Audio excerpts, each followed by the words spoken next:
চলুন আমার সঙ্গে এই প্যাচালো পাগলামি আর রহস্যে মোড়া এক ভয়ানক জগতে। গল্পের শুরুতেই পুলিশের বড় একটা অ্যাওয়ার্ডের অনুষ্ঠান দেখা যায়। সেখানে থাকা উপস্থাপিকা বলে, বহু বছর পরে এত বড় পুরস্কারটা কেউ পাচ্ছে, সে হলো এসিপি ধানিয়া। এই কথা শুনে সেখানে থাকা সব পুলিশ অফিসার উঠে দাঁড়ায়, কারণ এসিপি ধানিয়া আসলে মারা গেছে। সেখানে থাকা মিডিয়ার লোকজন বলে, এসিপি ধানিয়ার মতো পুলিশ অফিসার যে ডিপার্টমেন্টে কাজ করে, সে ডিপার্টমেন্টে অর্জুনের মতো অফিসার কাজ করা লজ্জাজনক।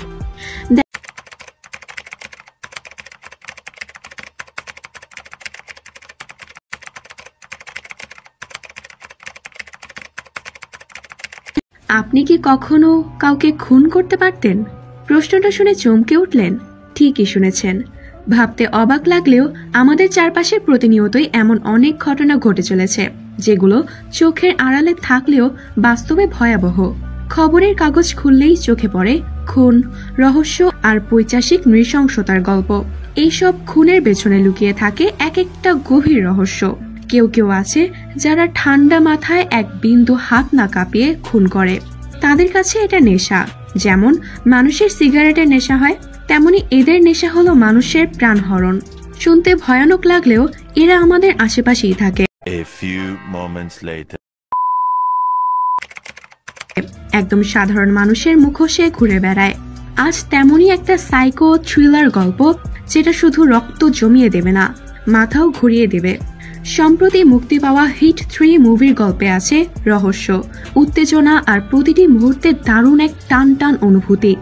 তবে সতর্কবার্তা একটাই, যদি রক্ত দেখতে ভয় লাগে বা অতিরিক্ত ভায়োলেন্স আপনার সহ্য না হয়, তাহলে এই গল্পটা আপনার জন্য নয়। কিন্তু যদি আপনি সাহসী হন, যদি আপনি থ্রিলার আর রহস্য ভালোবাসেন, তাহলে চলুন আমার সঙ্গে এই প্যাচালো পাগলামি আর রহস্যে মোড়া এক ভয়ানক জগতে। গল্পের শুরুতেই পুলিশের বড় একটা অ্যাওয়ার্ডের অনুষ্ঠান দেখা যায়। সেখানে থাকা উপস্থাপিকা বলে, বহু বছর পরে এত বড় পুরস্কারটা কেউ পাচ্ছে, সে হলো এসিপি ধানিয়া। এই কথা শুনে সেখানে থাকা সব পুলিশ অফিসার উঠে দাঁড়ায়, কারণ এসিপি ধানিয়া আসলে মারা গেছে। সেখানে থাকা মিডিয়ার লোকজন বলে, এসিপি ধানিয়ার মতো পুলিশ অফিসার যে ডিপার্টমেন্টে কাজ করে, সে ডিপার্টমেন্টে অর্জুনের মতো অফিসার কাজ করা লজ্জাজনক। দেখা যায় অর্জুনের মুখ একটা কালো কাপড় দিয়ে বেঁধে নিয়ে যাওয়া হচ্ছে। অর্জুনকে কাঠগড়ায় উঠালে সেখানে থাকা তার বিপক্ষীয় উকিল বলে, আমাদের প্রমাণ সংগ্রহ করতে 2 সপ্তাহ সময় লাগবে, আর ততদিন অর্জুনকে লোকাল থানায় রেখে রিমান্ডে দেওয়া নিরাপদ নয়, তাই তাকে সেন্ট্রাল জেলে রাখা হোক। থানায় একটা মহিলা এসে তার 9 মাস বয়সের বাচ্চার কিডন্যাপিং এর কমপ্লেন লেখায়। তো যাই হোক, অর্জুনকে এবং তার ক্যামেরা সেট আপ করে সেই লোকটার গলা কেটে হত্যা করে। লোকটার গলা থেকে রক্ত যখন জলাশয়ে পড়ছিল, তখন অর্জুন দূর থেকে সেটা চেয়ারে বসে দেখছিল। এরপর অর্জুন থানায় ফিরে আসে। আসলে অর্জুন এখানকার এসপি। তার আন্ডারে এসিপি বর্ষা, এসআই দিবাকর সহ 26 জন সদস্য আছে। অর্জুন অফিসে আসলে এসিপি বর্ষা আর দিবাকর তার রুমে আসে। অর্জুনের কম্পিউটারে রয়েছে, আর খুনটা জলাশয়ে করাতে কোনো প্রমাণ নেই। এখানে একজোড়া শু পাওয়া যায়, আর গাড়ির চাকার দাগগুলো মুছে দেওয়া হয়েছে। আসলে অর্জুন তো একজন আইনের রক্ষক, তাই সে জানে কোন কোন বিষয়ে তদন্ত হতে পারে। এজন্য সে সব প্রমাণ নষ্ট করে দিয়েছে। অর্জুন এবার তদন্তের ভার বর্ষার উপর দিয়ে সেখান থেকে চলে যায়।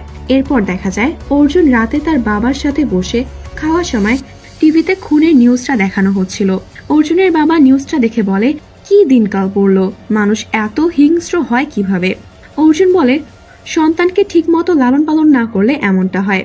এরপর রাতের খাওয়া শেষ করে অর্জুন ছাদে গিয়ে তার শকুনকে খাওয়ায়। পরদিন অর্জুন তার ডাক্তারের কাছে দেখা করার জন্য আসে। আসলে অর্জুনের অ্যাংজাইটি আছে আর বিপি খুব বেশি, এজন্য তাকে ডক্টরের অবজারভেশনে থাকতে হয়।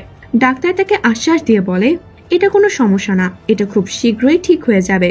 এরপর অর্জুন থানায় আসলে দিবাকর অর্জুনের কাছে ছুটি চায়, কারণ কাল তার মেয়ের অ্যানুয়াল ডে, তাই তার মেয়ে তাকে সেখানে যাওয়ার জন্য ধরেছে। কিন্তু দিবাকরকে অর্জুন ছুটি দেয় না। অন্যদিকে অর্জুন ডেটিং অ্যাপে মেয়ে খুঁজে বেড়াচ্ছে। আসলে অর্জুন এভাবে মেয়ে খুঁজে খুঁজে তাদের সাথে দেখা করে, কিন্তু সমস্যা হচ্ছে অর্জুন মেয়েদের সাথে দেখা করতে গেলে এমন এমন সব প্রশ্ন করে, মেয়েরা ভয়ে সেখান থেকে পালিয়ে যায়। এবার কাছে এসে বলে, গত রাতে আমি চ্যাট করিনি, আমার বাবাই করেছে, আর আমাকে ফাঁসানোর জন্য সে এগুলোই করে। কিন্তু মৃদুলাকে অর্জুনের ভালো লাগে। মৃদুলা অর্জুনকে কফি অফার করে। তারা যখন রেস্টুরেন্টে বসে কথা বলছিল তখন মৃদুলা বলে, তোমাকে মনে হয় তোমার বাবাই বড় করেছে, কারণ তোমাকে যদি তোমার মা বড় করত তাহলে কোন সিচুয়েশনে কি কথা বলতে হয় সেটা শিখিয়ে দিত, কারণ এসব মানুষ একজন মায়ের থেকেই শেখে। এরপর তারা দুজন মিলে বিচে ঘুরতে যায়। গাড়ি নিয়ে দুজন এখানে ওখানে ঘুরে বেড়ায়। অনেক রাত পর্যন্ত এদিক ওদিক ঘুরে মৃদুলাকে তার বাড়িতে পৌঁছে দেয়। এরপর অর্জুন বাড়ি ফিরে আসে আর ফিরে দেখে তার বাবা অর্জুনের নামে অন্য একটা অ্যাকাউন্ট ক্রিয়েট করেছে। পরদিন সকালে অর্জুন তার গাড়ি নিয়ে জঙ্গলের দিকে যায়। সে একইভাবে আরেকটা লোককে জলাশয়ের উপরে উল্টো করে ঝুলিয়ে ক্যামেরা অন। খুনগুলো গলার একটা নির্দিষ্ট স্থানে ধারালো কোনো কিছু দিয়ে কাটা হয়েছে। বুকেও কয়েকটা জায়গায় কাটা, আবার মাথার খুলিটাও আলগা করে রাখা। রবি তখন বলে, অনেক বরফ পড়েছে, এই জন্য পায়ের কোনো ছাপ নেই। অর্জুন বলে, পায়ের ছাপ পাওয়া না গেলেও গাড়ির টায়ারের ছাপ তো পাওয়া যাবে। বরফ গলিয়ে দেখে সেখানে টায়ার মার্ক পাওয়া যায়, গাড়ির চাকার দাগ হয়েছে। এরপর টায়ারের দোকান থেকে গাড়ির মালিকের তথ্য নিয়ে তাদের বাড়িতে তদন্ত করা হয়। একটা বাড়িতে গিয়ে অর্জুনের সন্দেহ হয়, কিন্তু সমস্যা হচ্ছে সেই বাড়ির মালিক তখন সেখানে ছিল না। মালিক হঠাৎ করে সেখানে চলে আসলে অর্জুনদের দেখা মাত্রই দৌড়ে পালায়, কিন্তু পুলিশ তাকে ধরে ফেলে। তখন লোকটা পুলিশের পিস্তল দিয়ে তাকে গুলি করে সেখান থেকে পালিয়ে যায়, কিন্তু অর্জুনও ছেড়ে দেওয়ার পাত্র নয়। সেও তার পিছু নেয় এবং তাকে ধরে ফেলে, কিন্তু সেখানে লোকটার সহযোগীরা এগিয়ে আসলো। অর্জুন তাদেরকে মেরে হসপিটালে পাঠিয়ে দেয়। লোকটার নাম কাদরি, তাকে না মেরে পুলিশ কাস্টডিতে নেওয়া হয়। এই মহিলা হচ্ছে কার্নিকা আহজান। ইনি ভিকটিমের রিপোর্ট নিয়ে অর্জুনের কাছে জানতে চায়, এদের এত বাজেভাবে মেরেছ কেন, এত রাগ কিসের? অর্জুন বলে, ম্যাডাম, আমাদের টিমেরও একজন খুব ক্রিটিক্যাল অবস্থায় হসপিটালে আছে। কার্নিকা বলে, একজন মুসলিম পুলিশ অফিসারের জন্য তুমি এতটা রাগ দেখাবে? অর্জুন বলে, আমার কাছে হিন্দু মুসলিম পুলিশ বলে কোনো কথা নেই, শুধু পুলিশ। এরপর কাদরির মুখ থেকে কথা বার করার জন্য অর্জুন তাকে টর্চার করে। তখন সেখানে এক পুলিশ কনস্টেবল এসে বলে, স্যার, ফাইবার সেল থেকে কাদরির ফোন আনলক করা হয়েছে। তার ফোনে খুন করার ভিডিওটা থেকে বোঝা যায় কাদরি খুনটা করেছে। এদিকে বিহারে আরো একটা খুনের খবর পাওয়া যায়। এই খুনটাও একইভাবে করা হয়েছে, কিন্তু সেখানকার পুলিশ জানায় তারা খুনিকে ধরে ফেলেছে। এই কথা শুনে অর্জুন চিন্তায় পড়ে যায়, এত অল্প সময়ের মধ্যে খুনি কিভাবে শনাক্ত হলো? দুই জায়গায় দুইটা খুন, দুইটা খুনের ধরনও একই রকম, কিন্তু খুনি দুইজন আলাদা আলাদা। অর্জুন দেরি না করে সবটা জানার জন্য রবিকে সাথে নিয়ে বেরিয়ে পড়ে। জায়গাটা অনেক রিস্কের ছিল, অবশ্যই অন্য খুনির সম্পর্ক আছে। তাই সে ওই ছেলেটার মুখ থেকে কথা বের করার জন্য চেষ্টা করে। তখন প্যারামেডের একটা ছেলে এসে বলে, আমাদের কাছে তথ্য আছে এই ছেলেকে ছাড়ানোর জন্য থানায় অ্যাটাক হবে। অর্জুন তখন থানার এসিপিকে বলে খুনিকে শ্রীনগরে ট্রান্সফার করে দিতে, তবে এটা করার জন্য ম্যাজিস্ট্রেটের পারমিশন লাগবে এবং 2 ঘন্টার সময় লাগবে, কিন্তু তাদের হাতে এত সময় নেই। এই কথা শুনে খুনিটা অর্জুনকে দেখে হাসতে থাকে। এসব অর্জুন আর সহ্য করতে পারে না, তাই সে ম্যাজিস্ট্রেটের অনুমতি ছাড়াই খুনিকে নিয়ে রওনা হয়। আর মাঝপথে আসলে তাদের উপর সত্যি সত্যি অ্যাটাক হয়, কিন্তু অর্জুন ছিল অনেক বুদ্ধিমান, তাই সে খুব দক্ষতার সাথে ওই খুনিকে নিয়ে ওদের চোখ ফাঁকি দিয়ে শ্রীনগরে চলে আসে। তখন থানার সামনে অনেক লোক অর্জুনের বিরুদ্ধে বিক্ষোভ করছে। অর্জুন দ্রুত কার্নিকার সাথে দেখা করতে আসে। কার্নিকা অর্জুনকে বলে সে যে 5 জনকে মেরে হসপিটালে পাঠিয়েছিল তাদের মধ্যে 2 জন আজাদ কাশ্মীরের অ্যাক্টিভিটিস, তাই সমস্যাটা এখন পলিটিক্সে এসে দাঁড়িয়েছে। আর এদের 4 জনের মধ্যে যদি কারোর কিছু হয় তাহলে সমস্যা আরো বাড়বে। অর্জুন সবকিছু শুনে কার্নিকাকে বলে, অলরেডি 13টা খুন হয়েছে আর সবার খুনের ধরনও একই রকম। আমরা 2 জনকে ধরেছি। কার্নিকা যাই বলুক না কেন অর্জুন তার কথায় কান্না দিয়ে রবিকে বলে, এদের 2 জনের মধ্যে একটা কানেক্ট থাকতে পারে আর আমাদেরকে সেটা খুঁজে বের করতে হবে। তুমি দ্রুত কার্ডিরের বাড়ি তল্লাশি করে দেখো কোনো কিছু পাওয়া যায় কিনা। কাজের বাড়ি তল্লাশি করে অনেকগুলো আইনি কার্ড আর কয়েকটা ছুরি পায়। অর্জুনের ছুরির মধ্যে একটা ছুরিতে সিটিকি লেখা দেখে সন্দেহ হয়, তাই সে ছুরিটা নিয়ে অফিসে ফিরে আসে। সেখানে এসে দেখে বিক্ষোভের ধরন অন্যরকম। তারা অর্জুনের একটা পুতুল বানিয়ে তার গায়ে পুলিশের ইউনিফর্ম পরিয়ে দিচ্ছে। এটা দেখে অর্জুন আর সহ্য করতে পারে না, তাই সে গাড়ি টর্চার করে সেই ভিডিও এই ওয়েবসাইটে আপলোড করে, যাতে যত বিকৃত মানসিক লোক আছে তাদের এগুলো দেখে অনুপ্রাণিত করা যায়।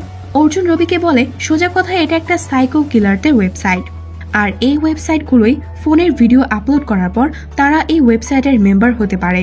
তাছাড়া এই অর্গানগুলো কিভাবে বের করতে হবে কিভাবে ফ্রিজিং করতে হবে তাও এই ওয়েবসাইটে বলে দেওয়া হয়।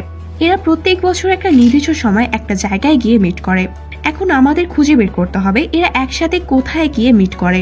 ওই ওয়েবসাইটটা আসলে কোথা থেকে নিয়ন্ত্রণ করা হয়েছে, অনেক চেষ্টা করে সাইবার প্রবলেম হওয়ার কারণে সেটা বের করা সম্ভব হচ্ছে না। তাই অর্জুন ওই কিলারদের টর্চার করে তাদের মুখ থেকে সত্যটা বের করার জন্য। তখনই হসপিটাল থেকে খবর আসে ওই 4 জনের একজন মারা গেছেন। তাই কার্নিয়া সেখানে এসে অর্জুনকে সেখান থেকে দ্রুত চলে যাওয়ার জন্য বলে, কিন্তু অর্জুন কিছু না শুনে বিহার থেকে নিয়ে আসা খুনির উপর টর্চার করে। এটা দেখে কারদারি পাশের পুলিশের কাছ থেকে গান নিয়ে নিজের মাথায় শুট করে দেয়। চারদিকে ছান করেছে সে আরো খুন করবে। আর খুনটা যেখানে করা হয়েছে সেখানে আমার কয়েক সপ্তাহ পোস্টিং ছিল, তাই আমি এই জায়গাটা চিনি। ওই লোকটা আরেকটা খুন করার আগে আমরা তাকে ধরে ফেলবো, তাহলে হয়তো একজনের প্রাণ বেঁচে যাবে। এই কথা শুনে অর্জুন দ্রুত তাদের টিম নিয়ে সেখানে যায়। তারা জয়পুর গিয়ে সে ভিডিও লোকটিকে খুঁজে বের করার চেষ্টা করে। তখন মৃদুলা ফোন করে অর্জুন কবে ফিরবে সেটা জানতে চায়। অর্জুন বলে, তুমি জয়পুর আসো। কাজ শেষ করে অর্জুন গেস্ট হাউসে আসলে দেখে সত্যি সত্যি মৃদুলা এসেছে। আর সে ল্যাপটপ ওপেন করে অর্জুনের মায়ের একটা ভিডিও তৈরি করা হয়েছে সেটা দেখায়। এটা দেখে অর্জুন ইমোশনাল হয়ে যায়। এরপর মৃদুলা চলে যায়। অর্জুন আবার সেই লোকটিকে খুঁজতে বের হয়। একটা তেল পাম্পের স্টাফের সঙ্গে কথা বলার সময় একটা কালো রঙের গাড়িতে খেয়াল করে গাড়ির ভিতর সেই লোকটা। অর্জুন কাছে যাওয়ার সাথে সাথেই সে লোকটা সেখান থেকে চলে যায়। অর্জুন সাথে সাথে তার গাড়ি নিয়ে লোকটাকে ফলো করে, কিন্তু কিছু দূর গিয়ে তাকে হারিয়ে ফেলে। অর্জুনের একটু সন্দেহ হয়, তাই সে গাড়িটা খোঁজার জন্য জঙ্গলের গভীরে গিয়ে দেখতে পায় গাড়িটা সেখানে পড়ে আছে। অর্জুন গাড়ির কাছে এসে দেখে গাড়ির ভেতর একটা মেয়েকে বেঁধে রাখা। সেই মেয়েটাকে ছাড়াতে গেলে লোকটা এসে অর্জুনের পেটে ছুরি ঢুকিয়ে দেয়। অর্জুন তার পেটের ছুরি বের করতে না দিয়ে লোকটার সাথে ফাইট করে। এক সময় ওই মেয়েটাকে ছাড়িয়ে নেয়, কিন্তু এক পর্যায়ে হেরে গিয়ে অর্জুন সেখানে বেহুশ হয়ে পড়ে। আর ওই লোকটা অর্জুনকে তার গাড়ির পেছনে উঠিয়ে নেয়। এদিকে ওই ওয়েবসাইট থেকে অর্জুনকে মেম্বারশিপ দেওয়া হয়। রাস্তায় যেতে যেতে অর্জুনের জ্ঞান ফিরলে সে লোকটাকে খুন আছে সেটা মৃদুলা বুঝতে পারে না।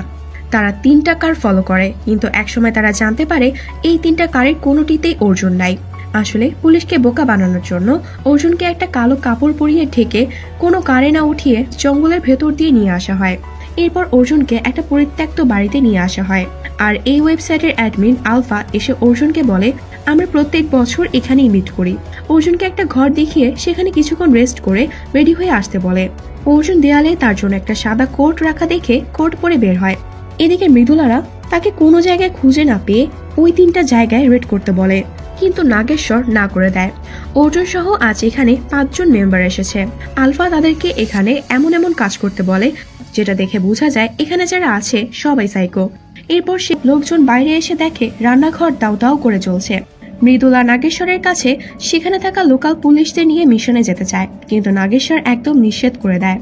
মৃদুলা নাগেশ্বরের কোনো কথা না শুনে বর্ষাকে নিয়ে বেরিয়ে পড়ে। এদিকে আগুনের ঘটনায় আলফা বুঝতে পারে এখানে হয়তো কোনো পুলিশ ঢুকে পড়েছে, তাই সে সব মেম্বারগুলোকে একটা রুমে জড়ো করে। আলফা সে 5 জন মেম্বারকে একসাথে ডেকে বলে, তোমরা নিজেদের মধ্যে লড়াই করবে, যে টিকে থাকবে সে এই সিটিকে মেম্বার হবে। অর্জুন সেখানে সবাইকে মেরে ফেলে। এবার সেখানে অফিসার দিবাকরকে আনা হয়। অর্জুন একটা টেকনিক খাটিয়ে দিবাকরকে লক করে দেয়। আর এটা দেখে সবাই অর্জুনকে খুব বিশ্বাস করে। এবার দিবাকরের মুখ থেকে কথা বের করার জন্য তাকে সে আন্ডারগ্রাউন্ডে অর্জুনের দায়িত্বে দিয়ে দেয়। এখানে এসে অর্জুন দিবাকরকে বলে সেখানে আর একজন লোকও যেন না মরে, আমাদের সে ব্যবস্থা করতে হবে। এরপর তারা প্ল্যান বানায়। অর্জুন বাইরে এসে আলফাকে বলবে দিবাকর 2 বছর ধরে আমাদের সিটিকে মেম্বার, তাই ওকে নিয়ে চিন্তার কোনো কারণ নেই। এদিকে মৃদুলারা অর্জুনকে খুঁজে বেড়াচ্ছে। তারা একসময় অর্জুনের সিকোয়েন্সি দেখতে পায়। মৃদুলা বুঝতে পারে এটা দিয়ে অর্জুন তাদের সংকেত পাঠিয়েছে। এদিকে এখানে চলছে আবার অন্য এক খেলা। 9 বছরের একটা বাচ্চাকে নিয়ে আসা হয়েছে মারার জন্য। অর্জুন এটা দেখে আর সহ্য করতে পারে না। সে একটা অস্ত্র নিয়ে যে লোকটা ওই বাচ্চাটিকে মারতে এসেছিল সেই লোকটাকে শেষ করে দেয়। আর তখন দিবাকর বন্দীদেরকে নিয়ে বেরিয়ে আসে। তখন সেখানে থাকা সবাই বুঝতে পারে অর্জুন আসলে সেই পুলিশ অফিসার। এদিকে মৃদুলারা অর্জুনকে খুঁজতে খুঁজতে অর্জুনের শকুনটাকে দেখতে পায়। অর্জুন আসলে সে রেডিও সিকোয়েন্সিটা এই শকুনের সাথেই কানেক্ট করে দিয়েছিল। তাই শকুনটা পথ দেখিয়ে মৃদুলাদের ওই বাড়ির দিকে নিয়ে যায়। এখানে এমন ফাইট হয় অর্জুন একে একে সেই মেম্বারদেরকে হত্যা করে। আসলে আপনারা না দেখে বুঝতেই পারবেন না অর্জুন কি করে একে একে সবাইকে মেরে শেষ করে দিয়েছিল। আর মৃদুলারাও সেই বাড়ির দিকে আগাতে থাকে। অর্জুন দিবাকরদের বের করে দিয়ে বলে, সবাইকে বলো অর্জুন আর নেই। আলফারা যখন অর্জুন